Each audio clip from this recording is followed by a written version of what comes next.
Ibihe byiza mwese bakunzi ba Minembwe TV, twizere ko mumeze neza aho muherereye. Uyu ni umwanya makuru yacu turahera mu mujyi wa Goma, aho ikibuga cy'indege kiri mu maboko ya M23, kuko tubikesha Twitter ya Willy Ngoma, umuvugizi wa M23.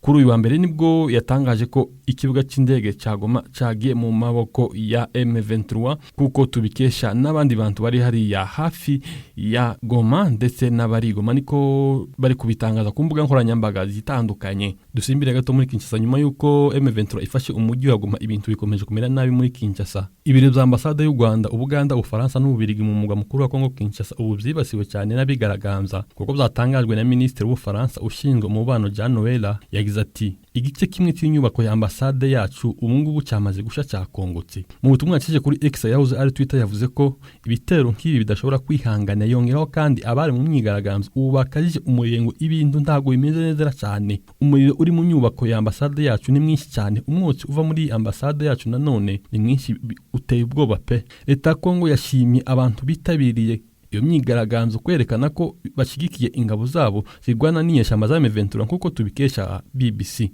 Ku rundi ruhande kandi umuvugizi wa leta Patrick Moya yamaganye imyigaragambyo n'abayitabiriye bose ko ibi nabyo ntabwo ari byiza cyane. Ibice bimwe bya Kinshasa ubu bisa nkaho byabaye ubutayu, amashuri n'amaduka n'ibindi bikorwa byinshi bitandukanye by'ubucuruzi byafunze kuba aya masaha kugeza muri Kinshasa. Ntabwo zifashe neza kuko umwotsi wabaho mwotsi muri ambasade tumaze kubabwira haruguru. Ku rundi ruhande ambasade ya Uganda, ibintu byatangiye kare, bimwe biribwa, ibindi birasahurwa, ibindi biratwikwa. Turakomeza tukurikirane iby'aya makuru avuga muri Kongo by'umwihariko mu burasirazuba bwayo. Iyi ni Minembwe TV, nitwa Nkunda, mukomeze mugire ibihe byiza.